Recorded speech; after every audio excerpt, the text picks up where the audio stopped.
Hello दोस्तों, नमस्कार। धर्म के नाम पर स्त्रियों को पुरुषों से कम आंकने की प्रवृत्ति हमेशा से रही है। महिलाओं पर सबसे ज्यादा बेड़ियां डाली गई हैं, क्योंकि प्रत्येक धर्म, चाहे हिंदू हो, चाहे मुस्लिम, चाहे ईसाई हो, चाहे सिख, चाहे यहूदी, ये कहीं ना कहीं पुरुष सत्ता का ही प्रतीक रहे हैं। इन्हीं के नाम पर स्त्रियों पर ऐसे प्रतिबंध लगाए गए हैं कि उनकी स्थिति घर तक ही सीमित रहे। ऊपर से इज्जत का प्रश्न बनाकर उन्हें सार्वजनिक रूप से बाहर निकलने व काम करने पर तरह तरह की बंदिशें लगाई जाती रही हैं। आज 21वीं सदी में भी अधिकांश देशों में स्त्रियों को मात्र एक वस्तु समझा जाता है। उन्हें क्या पहनना है, क्या करना है, ये सब हमारे शासक और घर के मुखिया तय करते हैं। और कई बार इन नियमों में थोड़ी सी भी ढिलाई इन्हें मौत के मुंह तक पहुंचा देती है। हालिया उदाहरण के तौर पर ईरान में 22 वर्षीय महसा आमनी की मौत को लिया जा सकता है। महसा आमनी को मॉरल पुलिस, जिसे कि धार्मिक मांगों की पुलिस कहा जाना गलत नहीं होगा, गिरफ्तार करती है हिजाब को सही ढंग से ना पहनने के जुर्म में। कुछ समय बाद हिरासत में ही वो कोमा में चली जाती हैं और उनकी मौत हो जाती है। चश्मदीदों के मुताबिक पुलिस वैन में उन्हें बुरी तरीके से पीटा गया। इस घटना के बाद ईरान की महिलाएं हिजाब के विरोध में सड़कों पर आ गई।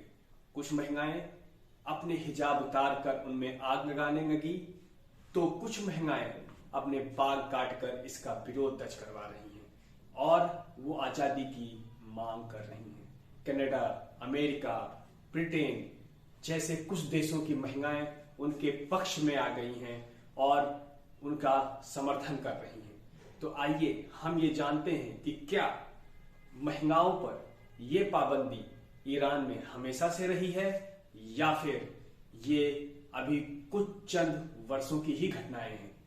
यदि हम बात करें ईरान की, तो ईरान पश्चिम देशों से भी ज्यादा आधुनिक था 1979 से पहले। दरअसल 1979 से पहले ईरान में मोहम्मद रजा पहलवी का शासन था, जो कि एक पढ़े लिखे, धर्मनिरपेक्ष और आधुनिक विचारों वाले व्यक्ति थे। उन्हें आजादी के पक्ष में कई बड़े कदम उठाए, जिसमें बहुविवाह पर प्रतिबंध, विवाह की न्यूनतम सीमा को बढ़ाकर 18 साल कर देने जैसे फैसले शामिल थे। उस समय ईरान में पश्चिम संस्कृति का भी जबरदस्त असर था। यहाँ समाज बहुत खुले विचारों वाला था और लोग धार्मिक पाबंदियों से दूर थे। वहां की महिलाओं के पास पुरुषों की तरह ही आजादी थी। वे अपनी मर्जी से हर तरह के कपड़े पहनती थी और अपनी जिंदगी के फैसले ले सकती थी।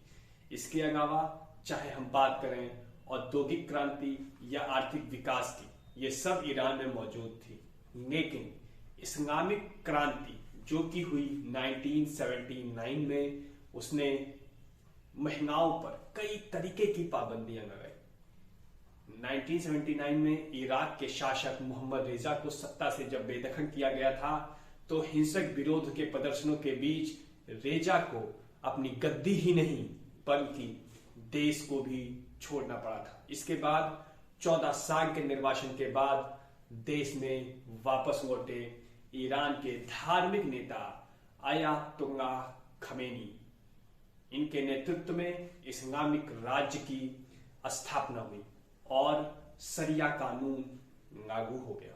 उन्होंने सत्ता संभालते ही ईरान के कई कानूनों को बदल दिया, जिसका प्रभाव सीधे वहां महिलाओं पर पड़ा। मार्च 1989 एक ऐसा दिन, एक ऐसा समय जहां पर एक नया कानून पास किया गया कि सार्वजनिक जगहों पर औरतों को सर ढकना होगा। इस कानून के पास होने के बाद हजारों महिलाओं ने विरोध प्रदर्शन किए, लेकिन कोई परिणाम नहीं निकला।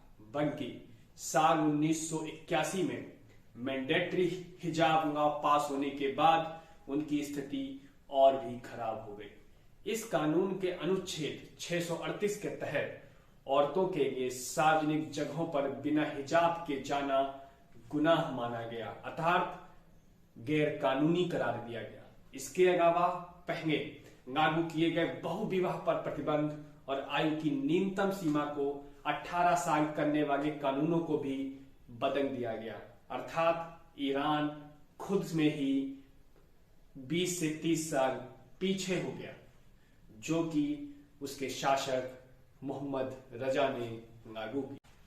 इस 1979 के क्रांति में कुछ बदलाव किया गया, जैसे कि सिर को चादर या हैंडकफ से ढकना जरूरी कर दिया गया, कंधे, बाल, गर्दन सबको ढकना जरूरी कर दिया गया, इस्लामिक तौर तरीके के कपड़े पहनने पर जोर दिया गया, मेकअप लगाने पर मनाही की गई, हील्स, स्टॉकिंग पहनने पर रोक लगाया गया, तलाक फाइल करने का हक वापस लिया गया और स्टेडियम जैसे हम सभी बैठकर मैच का आनंद लेते हैं, वो भी खेल को देखने पर भी रोक लगा दिया गया। आज के दौर में ईरान में महिलाओं पर कई कड़े नियम लागू हैं। पुलिस के मुताबिक सार्वजनिक जगहों पर हिजाब न पहनने पर 10 साल तक की सजा हो सकती है। सालों से महिलाएं हिजाब के विरोध में प्रदर्शन कर रही हैं। ऐसा नहीं है कि ईरान में यह हंगामा पहली बार हो रहा है। सालों से महिलाएं हिजाब के विरोध में प्रदर्शन करती आ रही हैं। महिलाओं द्वारा चलाए गए नो टू हिजाब, माई स्टैंड थी फ्रीडम और व्हाइट वेडनेसडे जैसे अभियान इनके संघर्षों की दास्तां बयां करते हैं। इसलिए यह कहना गलत नहीं होगा कि महसा आमनी की मौत ने केवल उस आग की चिंगारी को ही भड़काने का काम किया जो पहले से ही लगी हुई थी, जिसके चलते आज हिजाब और उस पर नजर रखने वाली मॉरल पुलिस से तंग आकर महिलाएं सड़क पर उतरी हैं और डेथ टू द डिक्टेटर और वुमेन लाइफ फ्रीडम के नारे आज ईरान की गलियों में गूंजते हुए अपनी आजादी की मांग कर रही हैं। ऐसा नहीं रहा है कि भारत में हिजाब को लेकर कभी कोई विवाद नहीं हुआ है। भारत में भी हिजाब को लेकर कुछ समय पहले भारत में भी हिजाब के लिए एक विवाद शुरू हुआ था। कर्नाटक के उडुपी जिले में एक सरकारी कॉलेज में हिजाब को लेकर शुरू हुआ विवाद धीरे धीरे करके अन्य शहरों में भी फैला।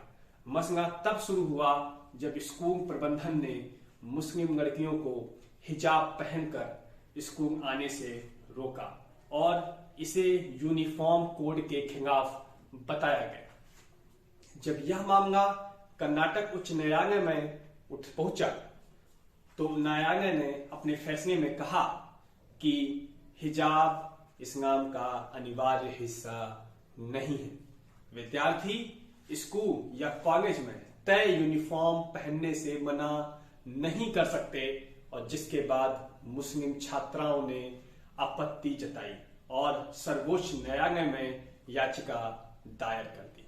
फिलहाल यह मामला सर्वोच्च न्यायालय में विचाराधीन है। सतही तौर पर देखने पर हमें लग सकता है कि ईरान और भारत का हिजाब मामला बिल्कुल अलग अलग है, लेकिन गहराई से देखेंगे तो हम पाएंगे कि दोनों ही मुद्दों का आधार कहीं ना कहीं एक ही है। ईरान में महिलाएं हिजाब न पहनने की आजादी मांग रही हैं तो भारत की महिलाएं हिजाब पहनने की आजादी मांग रही हैं। इस अंतर को समझना बहुत जरूरी होगा। अंत में निष्कर्ष में हम यह जरूर कह सकते हैं कि ईरान में जिस तरीके से निडर होकर महिलाएं अपने अधिकार की मांग कर रही हैं वह नारी शक्ति को दिखाने के लिए अपने आप में काफी है। हालात ऐसे हो गए हैं कि जिस नारी को निम्न वर्ग में रखा गया है, कमजोर समझा गया है, आज उस नारी की आवाज को दबाने का साहस वहां का प्रशासन भी नहीं जुटा पा रहा। निहत्थी नारियों की आवाज को दबाने के लिए गोलियों और हथियारों का सहारा लिया जा रहा है। यहाँ पर यह समझना बहुत जरूरी हो गया है कि नारी मुक्ति का संघर्ष लंबा है और इसे खुद नारी को ही लड़ना है। इसलिए विरोध, अवरोध, तिरस्कार, बहिष्कार को नकारते हुए उसे आगे निकलना ही होगा, तभी वह अपनी सार्थकता सिद्धि कर सकती है। समाज व अपने संस्कृति से जुड़ी वर्तमान परिवेश की स्वीकार करके ही महिला सृजन, सफल हो रहा है और आगे भी होगा। इसी बात के साथ आज की इस वीडियो को समाप्त करते हैं। यदि आपको ये वीडियो अच्छा लगा और आपकी जानकारी में थोड़ी भी वृद्धि हुई तो जरूर लाइक करें, सब्सक्राइब करें और अपने नजदीकियों के साथ साझा करें। आपके द्वारा लाइक और सब्सक्राइब करने से हम भी उत्साहित होते हैं और ऐसी ही वीडियो लाने के लिए प्रोत्साहित होते हैं। धन्यवाद।